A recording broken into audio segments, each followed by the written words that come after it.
Et l'invité de Bonsoir Marseille à présent, c'est François Singer. Bonsoir. Bonsoir. Directeur général du SportsMed Summit. C'est un événement qui revient le 29 avril prochain. Est-ce que vous pouvez nous présenter cet événement, en quoi il consiste ? Alors oui, c'est la 4e édition qui donc arrive le 29 avril prochain. On est très très fiers. Ça consiste à permettre à l'ensemble de l'écosystème du sport de se fédérer autour de sujets d'impact sociaux, environnementaux. On va parler de sport santé, on va parler de rôle modèle de l'athlète aussi, comme catalyseur des enjeux de transformation sociétale.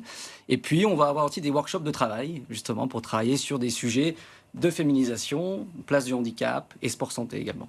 Alors, comment ça va se concrétiser ? Est-ce qu'il va y avoir des conférences, par exemple ? Oui. Quel est le programme de cet événement ?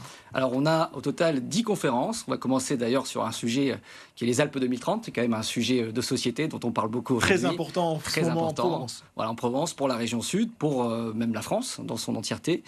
On a ensuite des sujets sur le sponsoring engagé. Vous parliez de l'Orange Vélodrome tout à l'heure. On a des sujets aussi sur le sport en 2030, en 2040, en 2050, comment les collectivités et les villes s'adaptent. Et puis on a aussi cette année quelques nouveautés, des pitchs de start-up, des start-up engagées, qui viennent justement trouver ou des financements ou du réseau. Et puis, je vous l'ai dit tout à l'heure, des workshops où on réunit 40 experts et expertes sur ces sujets pour faire en sorte qu'on essaie modestement de transformer la société à travers le sport, qui est un bel outil, une belle plateforme pour cela. Vous sentez que le lien entre la société, les enjeux sociétaux et le sport se resserre d'année en année, de semaine en semaine ? D'année en année, c'est très transverse. On parle d'ailleurs de plus en plus de sédentarité, d'obésité. Et le sport vient justement répondre à ces sujets. On parle aussi de l'adaptation des villes au changement climatique, et le sport vient aussi répondre à cela, de préservation de la biodiversité. Et puis on parle aussi d'engagement des citoyens. Aujourd'hui, les grandes marques, les grands groupes, les entreprises sont elles-mêmes challengées par leurs consommateurs. Et nous, on vient aussi apporter des solutions très concrètes et des plans d'action. Voilà, donc ce sommet, on est très très fiers puisqu'il grandit d'année après année. Plus de 1000 personnes attendues cette année. Et puis très heureux de mettre Marseille, la région sud, au cœur de la carte méditerranéenne et européenne, puisque l'Europe s'intéresse de plus en plus à cette initiative aussi. Alors vous disiez 1000 personnes attendues. À qui sont concernées par cet événement ? Est-ce que le grand public peut venir, ou il faut être un petit peu connaisseur quand même, faire partie de cette industrie sportive ? Oui, c'est une bonne question. On va commencer d'abord par les acteurs, les professionnels du monde du sport. Donc vous allez retrouver des grands groupes, des top sponsors aujourd'hui du sport. Vous allez retrouver des écoles, des fédérations, des clubs, des athlètes, le mouvement aussi étudiant et académique. Et puis, on a aussi ouvert au grand public. On a Mandanda, on a quelques top athlètes champions qui viennent aussi éduquer, éclairer. Et ça, c'est important que tout un chacun puisse y avoir accès. Voilà, donc on a l'écosystème du sport à 80% et puis le grand public à 20% à peu près. C'est important d'avoir des athlètes, je vois Steve Mandanda qui est vraiment une légende ici à Marseille, qui viennent parler de leur expérience, qui transmettent leur expérience de sportifs de haut niveau à travers ces sommets. C'est très important puisque aujourd'hui, vous le voyez, ce sont des rôles modèles. Quand un athlète prend la parole aujourd'hui, on sent qu'il a un impact et qu'il est suivi.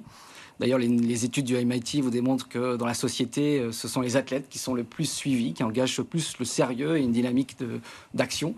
Donc pour nous, c'était très important. Et puis Steve nous a fait l'honneur de venir. C'est une figure de proue à la fois de la région et puis de la France dans son entièreté aussi. Et il a un rôle à jouer. Et donc on vient éduquer et éclairer les citoyens à travers sa prise de parole.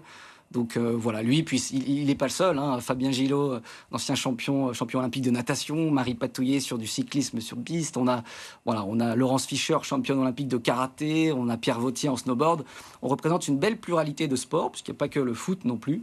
Et puis chacun va apporter sur le mouvement féminin, sur l'éco-responsabilité, sur la place du handicap, sur tous ces sujets de société qui sont importants pour tous. Et il vous parle de cette importance de transmettre aussi, d'en conscience, ces sportifs de haut niveau, qu'il est important de pouvoir, faire connaître au grand public un petit peu l'intérieur du réacteur, comment ça se passe vraiment quand on est sportif de haut niveau, quand on vit pour le sport et qu'on fait évoluer ces sports-là. Vous savez, ce sont aussi des femmes et des hommes et des citoyens qui sont engagés. Jusqu'alors, on opposait d'ailleurs le champion, l'athlète et le citoyen. L'athlète ne devait pas prendre la parole, ou c'était pas son rôle. Voilà, et c'est une excellente question. Nous, on défend une certaine vision du sport où l'athlète s'engage aussi en tant que citoyen. Et donc, son rôle, son impact, il est colossal. Steve Mandanda est suivi par plusieurs millions de personnes aujourd'hui. Donc, quand il décide de parler d'un sujet associatif, éducatif, etc., il a un rôle. Donc, nous, on est plutôt sur cet aspect, l'athlète qui s'engage.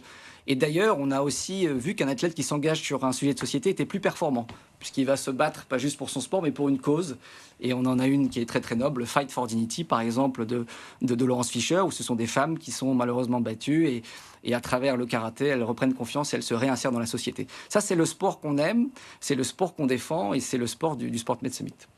Le sport de demain, c'est un sport engagé, comme vous le disiez, et le sport doit avoir, plus tendance à faire passer des valeurs encore plus que ce que ça ne l'est aujourd'hui. Oui, alors moi je suis le premier aussi à défendre le sport spectacle, le sport fun, le sport entertainment, comme on dit, mais en contrepartie, et on n'est pas obligé de les opposer, le sport pour moi a ce rôle de catalyseur, on va regrouper, on va se fédérer, on va être ensemble, et puis on va essayer de transformer la société en intégrant ces thématiques-là. Donc voilà, ça, nous, à travers les 1000 personnes qui sont attendues, qui sont justement ces acteurs et ces experts de ce mouvement sportif-là, c'est toute la dynamique qu'on est en train d'emporter. Vous savez, on a commencé modestement il y a 3 ans, puis on sent qu'il y a un effet boule de neige sur ces sujets.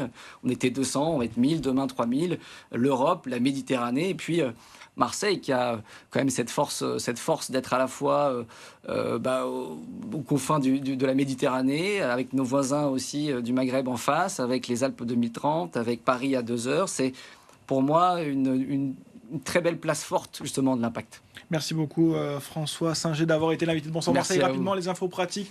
Oui. Qui peut y accéder? Ça se passe où? Ça commence à quelle heure? Infos pratiques, ça se passe donc le 29 mercredi à partir de 9h. Vous pouvez aller sur le site www.sportmedsummit.com. La billetterie est en ligne, 10 € pour le grand public, 5 € pour les demandeurs d'emploi, 5 € pour les étudiants.